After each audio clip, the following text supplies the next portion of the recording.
أعوذ بالله من الشيطان الرجيم بسم الله الرحمن الرحيم وإذا سمعوا ما أنزل إلى الرسول ترى أعينهم تفيض من الدمع مما عرفوا من الحق يقولون ربنا آمنا فاكتبنا مع الشاهدين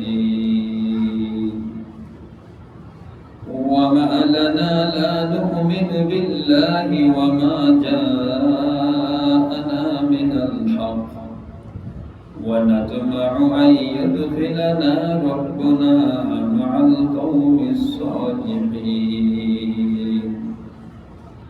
فأثابهم الله بما قالوا جنات تجري من تحتها الأنهار خالدين فيها وذلك جزاء المحسنين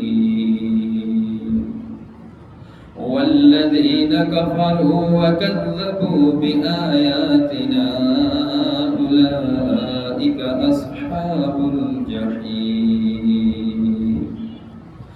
يا أيها الذين آمنوا لا تحرموا طيبات ما أحل الله لكم ولا تعتدوا إن الله لا يحب المعتدين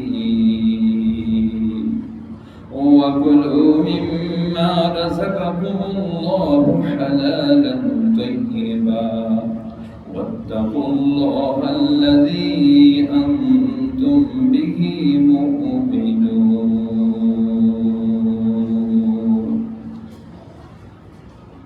صدق الله العظيم وصدق الله النبي الكريم আল্লাহ রাব্বুল ইজ্জত রব্বুল আলামিনের মেহেরবানি আল্লাহ তাআলা আমাদেরকে ওহী অবতীর্ণের পবিত্রতম মাসের প্রথম জুমার সিজদাগুলো আদায় করার পরে বিশেষ করে মাহে রমজান যে মাসে অবতীর্ণ হওয়ার কারণে মাহে রমজানের সময়গুলো ধন্য হয়েছে, কৃতার্থ হয়েছে। সেই মহাপবিত্র গ্রন্থ কুরআনে মাজিদকে সামনে নিয়ে আমাদেরকে আশা বসার তৌফিক দান করেছেন। যে রব্বুল আলামিন আমাদেরকে এই সুযোগটুকু দান করেছেন, সর্বাগ্রে সেই রব্বুল আলামিনের কৃতজ্ঞতা শুকরিয়া আদায় করি, বলি আলহামদুলিল্লাহ। ওহী অবতীর্ণের বিশেষ সময়, বিশেষ মাস এটি। মাহে রমজানের প্রথম রজনী, যেটা প্রথম রাত্রিতে হযরত ইব্রাহিম আলাইহিস সালামের যে সহিফাগুলো, এই সহিফাগুলো মাহে রমজানের প্রথম রাত্রিতে অবতীর্ণ হয়েছিল। তো ওহী অবতীর্ণের এই মাস শুরু। এর ৭০০ বছর পরে মাহে রমজানের ৬ তারিখে তাওরাতের ওহী অর্থাৎ তাওরাত কিতাব অবতীর্ণ হয়েছিল। হযরত ইব্রাহিম আলাইহিস সালামের সহিফা অবতীর্ণের ৭০০ বছর পরে। এর ৫০০ বছর পরে, তাওরাতের ৫০০ বছর পরে মাহে রমজানের ১২ তারিখে দাউদ আলাইহিস সালামের প্রতি আল্লাহ তাআলা জবর অবতীর্ণ করেছিলেন। এর ১২০০ বছর পরে মাহে রমজানের ১৮ তারিখে হযরত ঈসা আলাইহিস সালামের প্রতি আল্লাহ তাআলা ইনজিল শরীফ অবতীর্ণ করেছিলেন। এর ৬২০ বছর পরে এই পবিত্র মাহে রমজানের ২৭তম রজনীতে আমাদের দুনিয়া সংশ্লিষ্ট যে আকাশ, দুনিয়ার নিকটবর্তী আকাশের বাইতুল ইজ্জাতের মধ্যে আল্লাহ তাআলা পবিত্র কোরআনে মাজিদের শুরু থেকে শেষ পর্যন্ত একত্রে আল্লাহ তাআলা অবতীর্ণ করেছেন। ওইখান থেকে সুদীর্ঘ 23 বছরে ধারাবাহিকভাবে নবীজির মক্কি এবং মাদানী জিন্দেগীর মধ্যে পরিপূর্ণ কোরআনে মাজিদের 6666 খানা আয়াতে কারীমা, আয়াতে শরীফা, আয়াতে মাজিদা আল্লাহ তাআলা আমাদেরকে দান করেন।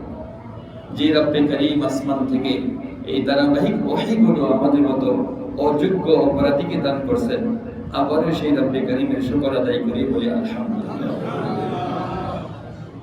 নবীজি সাল্লাল্লাহু আলাইহি সাল্লাম তো ওই পর্যন্ত থাকবেন, দুনিয়াতে যতদিন নামাজ থাকবে সেই পরিমাণ পর্যন্ত নবীজিকে ভোলার ব্যবস্থা নাই।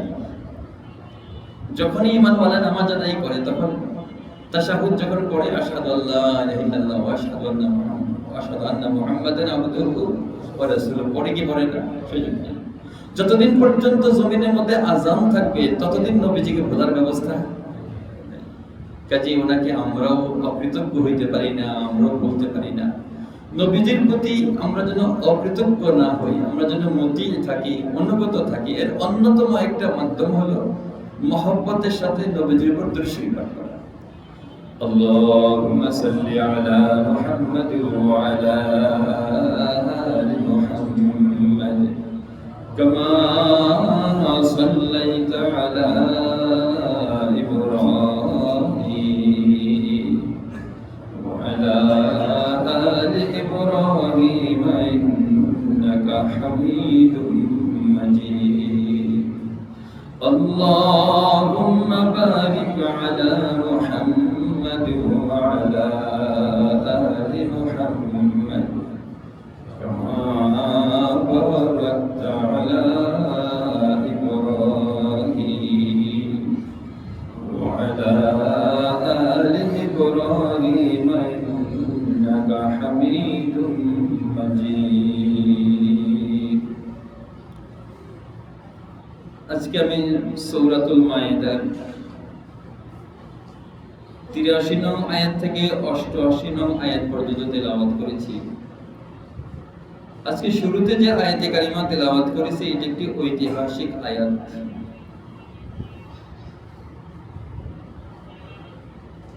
হুজুর আকরাম সাল্লাল্লাহু আলাইহি ওয়াসাল্লামকে না দেখে যারা ঈমান কবুল করেছেন, নবীজির প্রতি বিশ্বাস করেছেন, আল্লাহ তাআলার প্রতি ঈমান আনছেন, নবীজির নবুয়তের স্বীকৃতি দিয়েছেন, এর মধ্যে অন্যতম হলেন আবিসিনিয়ার বাদশা নাজ্জাশ। নবুয়তের ৫ম বর্ষ পর্যন্ত মক্কার মধ্যে নতুন মুসলমানদের প্রতি, নতুন ঈমানদারদের প্রতি যে শাস্তি চলতেছিল এটার ভাষা ব্যক্ত করার মতো নয়। হুজুর আকরাম সাল্লাল্লাহু আলাইহি সাল্লাম নবুয়তের ৫ম বৎসরে ধারাবাহিকভাবে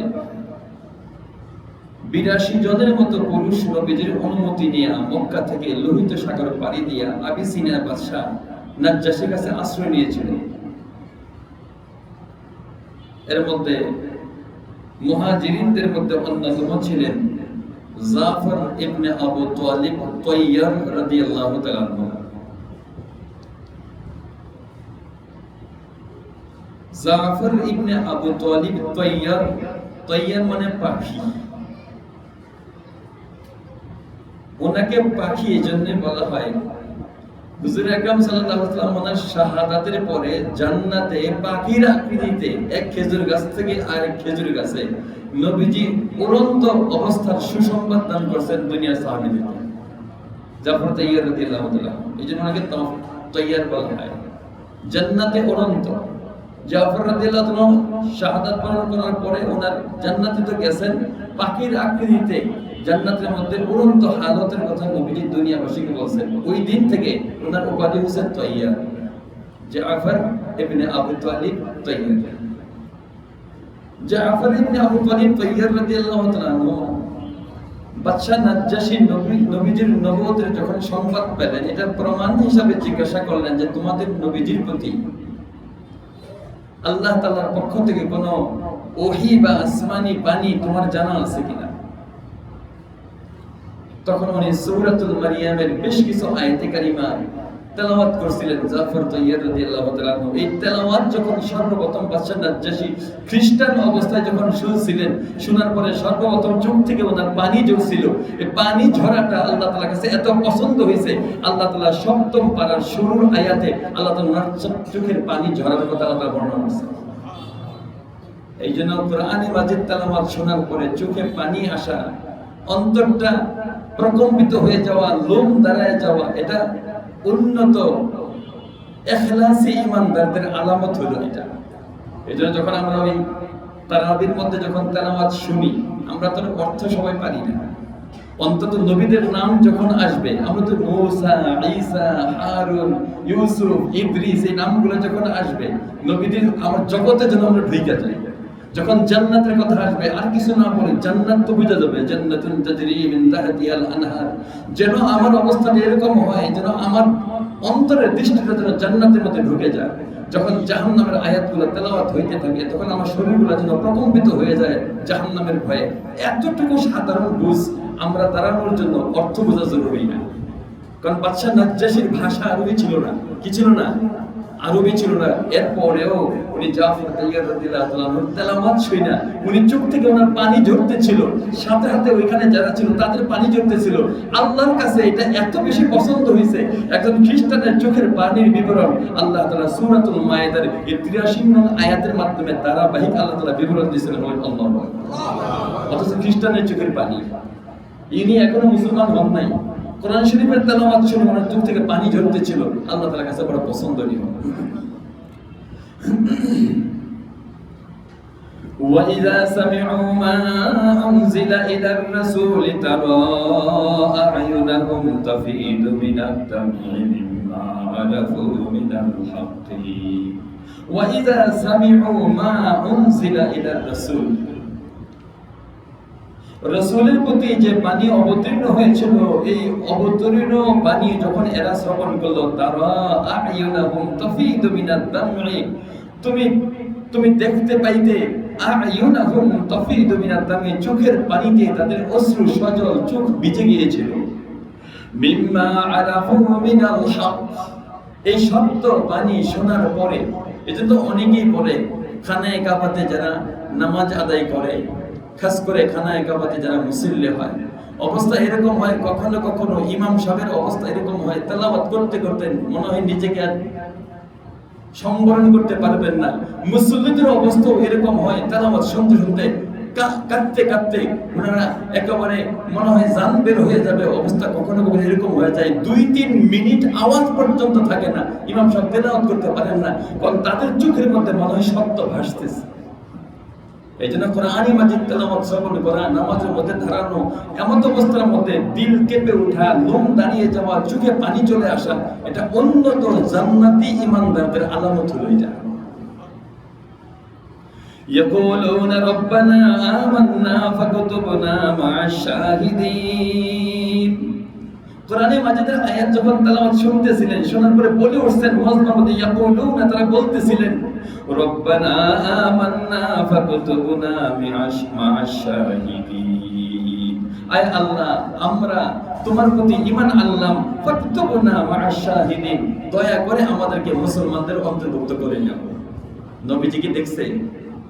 নবীজিকে দেখে নাই, অনেক দূরত্ব, সেই লোহিত সাগর পাড়ি দিয়া ইথিওপিয়াতে, বর্তমান যে আবিসিনিয়া, ওইটা তৎকালীন ছিল, বর্তমান ইথিওপিয়া তৎকালীন ছিল আবিসিনিয়া। ওই বাদশা এবং বাদশার দরবারের লোকজন কোরআনে মাজিদের সূরাতুল মারিয়ামের আয়াতে কারিমার তেলাওয়াত করে শুনে এদের চোখ থেকে পানি ঝরতেছিল। এমন অবস্থায় মজমাতে বৈশাই তারা আল্লাহর প্রতি ঈমান আনছে। ওয়ামা লানা লা নু'মিনু বিল্লাহি ওয়ামা জাআনা মিনাল হক, নিজেকে তাদের কথাটা আল্লাহ তাআলা আমাদেরকে জানাইছেন। তারা বলতেছিল, ওয়ামা লানা, আমাদের কি হলো, লা নু'মিনু বিল্লাহ, আমরা আল্লাহর প্রতি ঈমান আনবো না, ওয়ামা জাআনা মিনাল হক, এরকম সত্য কুরআন শোনার পরেও আমরা মুসলমান হব না, ঈমানদার হব না, আমাদের কি হইতে পারে, আমাদের কি হইল, আমরা তো আর দেরি করতে পারি না।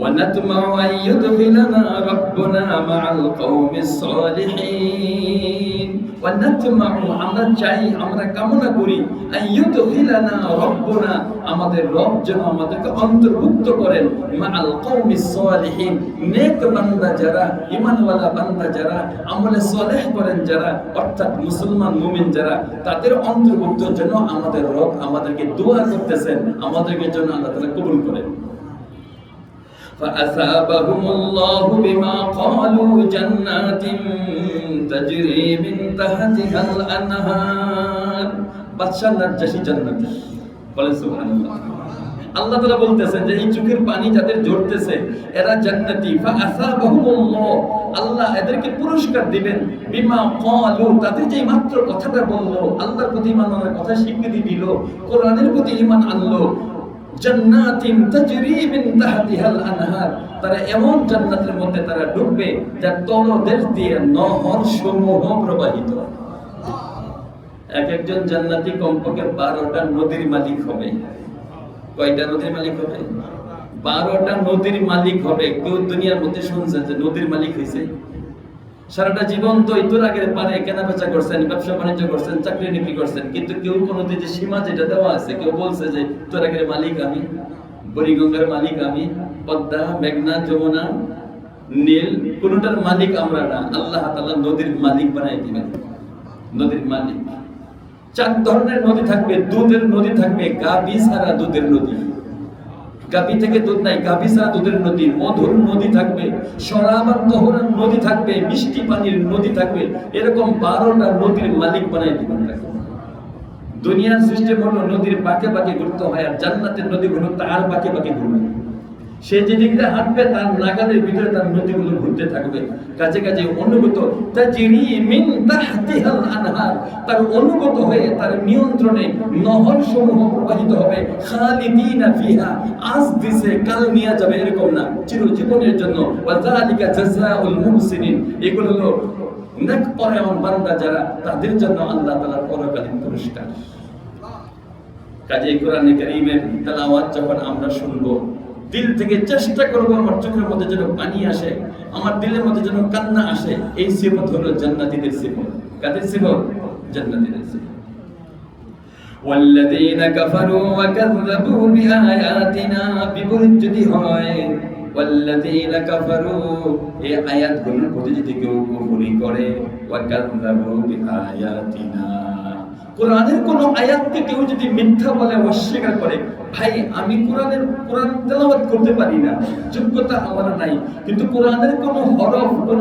আয়াতকে যদি কেউ অস্বীকার করে এই লোকটা বেঈমান হয়ে যাবে কি হয়ে যাবে বেঈমান হয়ে যাবে আমি তেলাওয়াত করতে পারি না আমি অপরাধী কখনো কখনো এরকম আছে যারা তেলাওয়াত করতে পারে না তারা ভেঙে ভেঙে তেলাওয়াত করে বাইজা বাইজা তেলাওয়াত করে হাদিসে পাকের মধ্যে আছে আল্লাহ তাআলা তাকে দ্বিগুণ পুরস্কার দিবেন কি পুরস্কার দিবেন কেন এক হয়তো তেলাওয়াতের কারণে আসলে কষ্ট করতেছে যে তেলাওয়াতের জন্য কষ্টের বিনিময়ে এজন্য আল্লাহ তাআলা দ্বিগুণ পুরস্কার দিবেন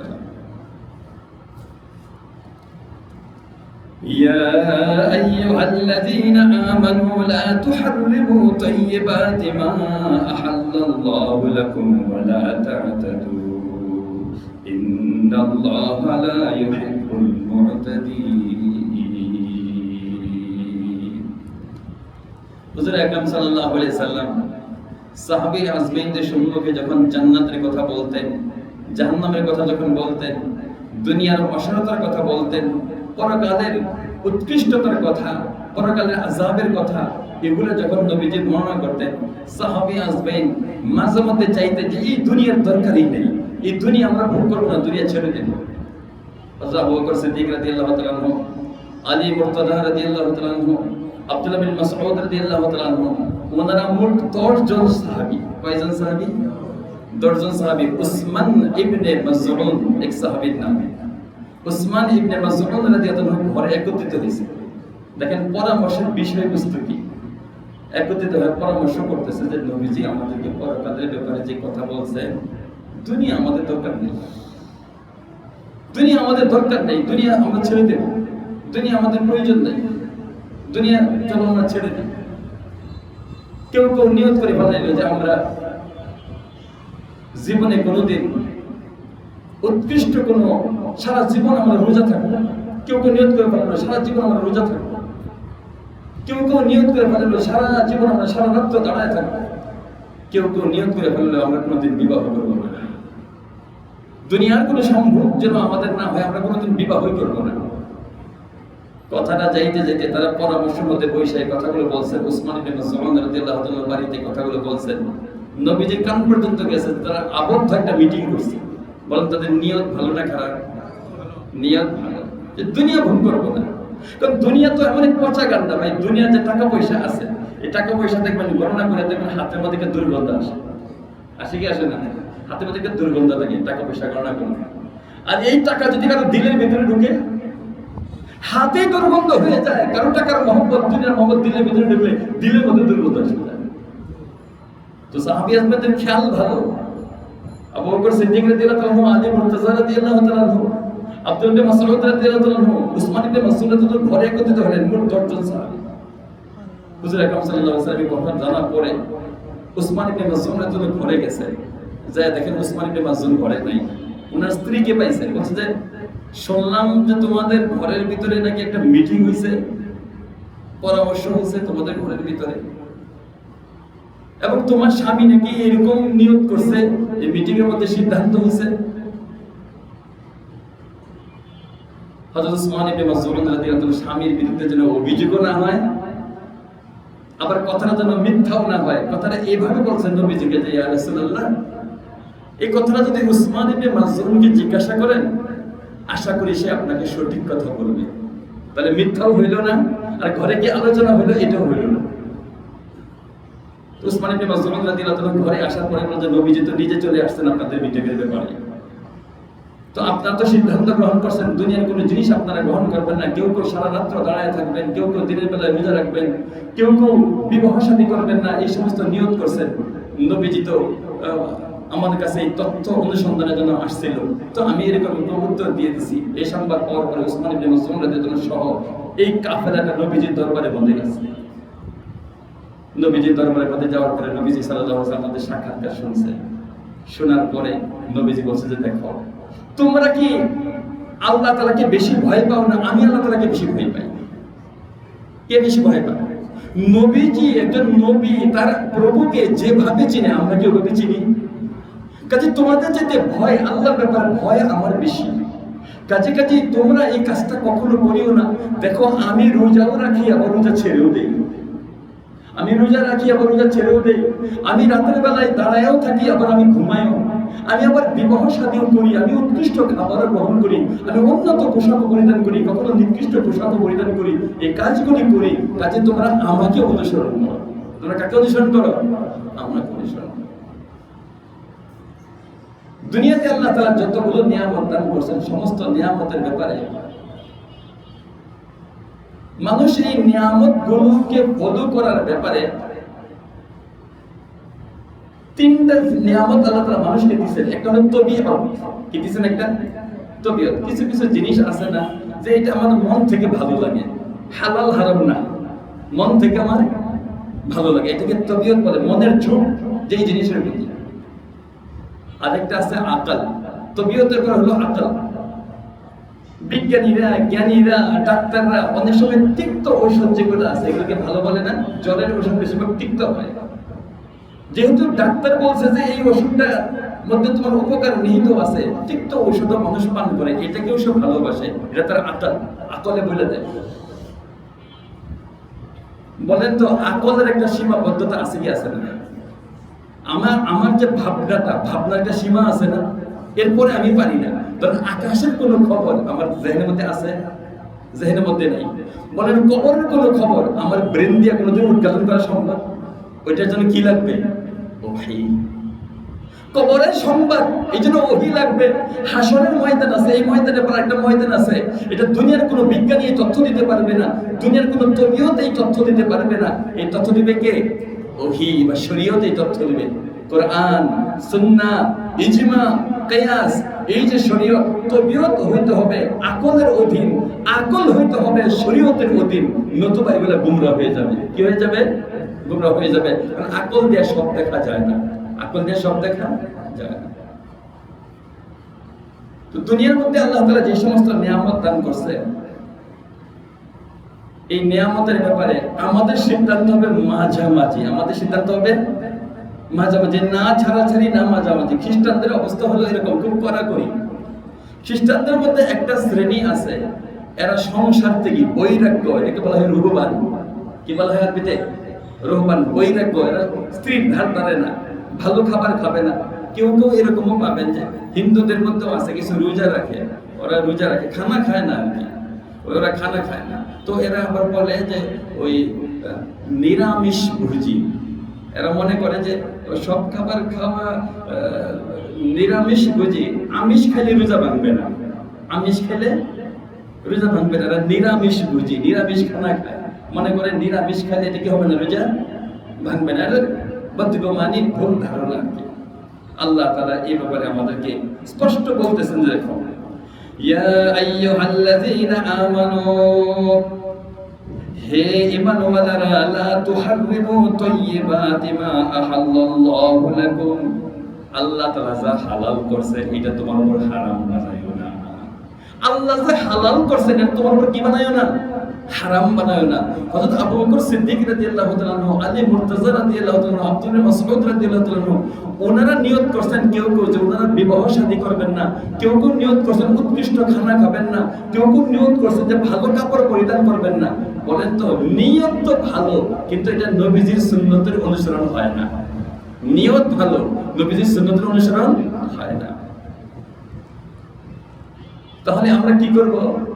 আল্লাহ তাআলা জবান আমাদেরকে দান করেছেন, একবারে চুপও রাখা যাবে না, আবার হারাম কথা বলা যাবে না। চুপও রাখা যাবে না, আবার হারাম কথা বলা যাবে না। মাঝখান দিয়ে কি বলতে হবে? আল্লাহ তাআলার জিকির, আজকার প্রয়োজনীয় কথা বলতে হবে। নজরের নিয়ামত হালাল আল্লাহ তাআলা দান করছে, এটা কি রাখা যাবে না, হারাম দেখা যাবে না, তবে হালাল দেখা যাবে, হারাম দেখা যাবে না। চিন্তা শক্তি আল্লাহ তাআলা দান করছে, চিন্তা শক্তি দিয়ে হারাম চিন্তা করা যাবে না, কি করা যাবে, হালাল চিন্তা করা যাবে। আল্লাহ তাআলা পোশাক আশাক আল্লাহ তাআলা দান করছে, এরকম না যে প্রতিদিন খুব আমি দামি পোশাক পরে, হাজার হাজার টাকা দামের পোশাক পরে আমি ফকির হয়ে গেলাম, এরকম না। একেবারে দামিও না, একেবারে ছেঁড়া কাপড় পরিধান করলাম। আল্লাহ তাআলা আমাকে এই 200-400 টাকা গজের কাপড় পরার তৌফিক দান করছে, কিন্তু আমি সালাম চট গায়ে দিই। ওই তাদের মধ্যে কেউ কেউ নিয়ত করছিল যে আমরা এখন থেকে আর কাপড় গায়ে দিব না, চট গায়ে দিব। সাহাবীদের মধ্যে কি নিয়ত করছিল? আমরা কি গায়ে দিব? চট গায়ে দিব, আমরা পোশাক গায়ে দিব না, দুনিয়াকে ভোগ করব না। বলেন তো ভাই, একেবারে ছেঁড়াও না, একেবারে খুব দামিও না, মাঝখানটা উত্তম কি উত্তম না? খাবারের বেলায় খাইরুল উমুরি আওসাতুহা, মধ্যমবর্তীটা উত্তম, যেটা আল্লাহ তাআলা হালাল করছেন এটা যেন আমরা হারাম না করি। আল্লাহ তাআলা আমাদের কাছে ইয়া আইয়ুহাল্লাযীনা আমানু, হে ঈমানদারগণ, লা তুহাররিমু তাইয়্যিবাতি মা আহাল্লাল্লাহু লাকুম, আল্লাহ তোমাদের জন্য যেটা হালাল করছেন। বিবাহ করা হালাল না হারাম?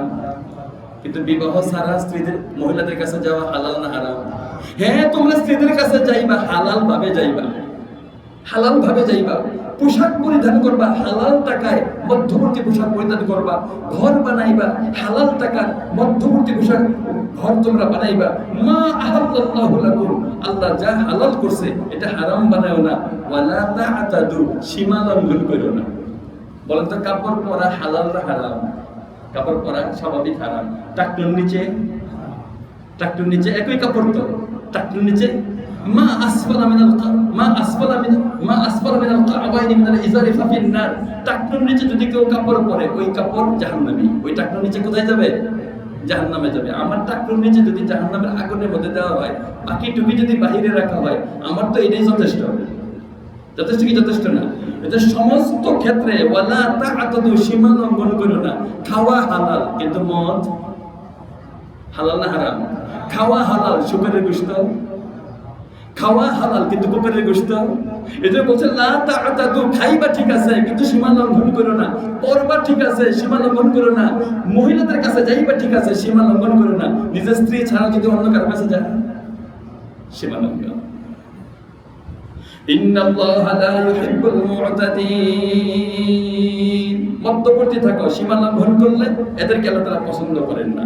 ওয়া কুলু মিম্মা রাযাকাকুমুল্লাহু হালালান তাইয়্যিবা, বরং আল্লাহ তাআলা আদেশ দিতেছেন কুলু, তোমরা খাও মানে ভোগ করো, মিম্মা রাযাকাকুমুল্লাহ, আল্লাহ তাআলা তোমাদেরকে যে রিজিক দিবেন, হালালান তাইয়্যিবা, যত হালাল দিবেন। বলেন সাগরের মাছ হালাল, কিন্তু তিমি মাছ খাওয়া যাবে? মাছ হালাল, কিন্তু অন্যান্য সামুদ্রিক প্রাণী এটা খাওয়া যাবে? যাবে না। হালাল যেগুলো, হালাল আর হারাম কে করেন? আমরা করি না, আল্লাহ করেন। আল্লাহ হালালান তাইয়্যিবা, হালাল এবং পবিত্র যত রিজিক আছে এগুলা খাও, তোমরা ভোগ করো। ওয়াত্তাকুল্লাহ, হারাম থেকে বাঁচার জন্য সর্বোত্তম বিষয় হলো আল্লাহকে ভয় করা। ওয়াত্তাকুল্লাহ, এবারে তোমরা আল্লাহকে ভয় করো। আল্লাযী আনতুম বিহি মুমিনুন, যার প্রতি তোমরা ঈমান আনছো ওই আল্লাহকে তোমরা ভয় করো। এইজন্য হালাল এবং হারাম, হারামের যে হালালের যে শেষ সীমানাটা ওইখানে যাইতে নাই। বলেন ভাই, এক বেচারা একটা ক্ষেত আছে, ফসলের ক্ষেত, মাঝখানে একটা লাইল অথবা আইল আছে। যে আইলের মধ্যে ঘাস হয় কি হয় না? আইলের মধ্যে ঘাস হয়। আপনার গরু ছাগল যদি ওই আইলের মধ্যে লম্বা লম্বা ঘাসের মধ্যে নিয়ে যান, সম্ভাবনা আছে যে আরেকজনের খেতে মুখ দিব। সম্ভাবনা আছে কি আছে না? এটাকে বলা হয় তাকওয়া।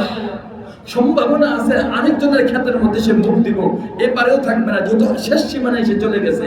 এই জন্য মুত্তাকির বৈশিষ্ট্য হলো মুত্তাকি হালালের শেষ সীমানায় যাবে না। যদি শেষ সীমানায় যায়, মানে সন্দেহের জায়গার মধ্যে যায়, সম্ভাবনা আছে সে হারামে জড়ায় পড়বে। সম্ভাবনা আছে সে হারামে জড়ায় পড়বে। আল্লাহ রাব্বুল আলামিন পরওয়ারদিগার আলম জুমার নামাজের লম্বা সময় আপনারা জুমার নামাজে ছিলেন, নামাজের প্রস্তুতি গ্রহণ করছেন অনেক আগের থেকে। আমি যেহেতু দূরের থেকে আসছি, আমার প্রস্তুতিটা আরো আগের থেকে ছিল। সেই হিসাবে আমি এ পর্যন্ত আয়াতে কারিমে তেলাওয়াত করছিলাম। আল্লাহ রাব্বুল আলামিন পরওয়ারদিগার আলম এই মাহে রমজানের রোজা মুখে নিয়ে আল্লাহ তাআলার কাছে কামনা করি, আল্লাহ পাক যেন আমাদের হালালের উপর খুশি থাকা এবং হারাম থেকে দূরে থাকা, এর মাধ্যমে রোজার মাসকে, মাহে রমজানকে অতিবাহিত করা, যাপন করা আল্লাহ তাআলা আমাদেরকে তৌফিক দান করেন।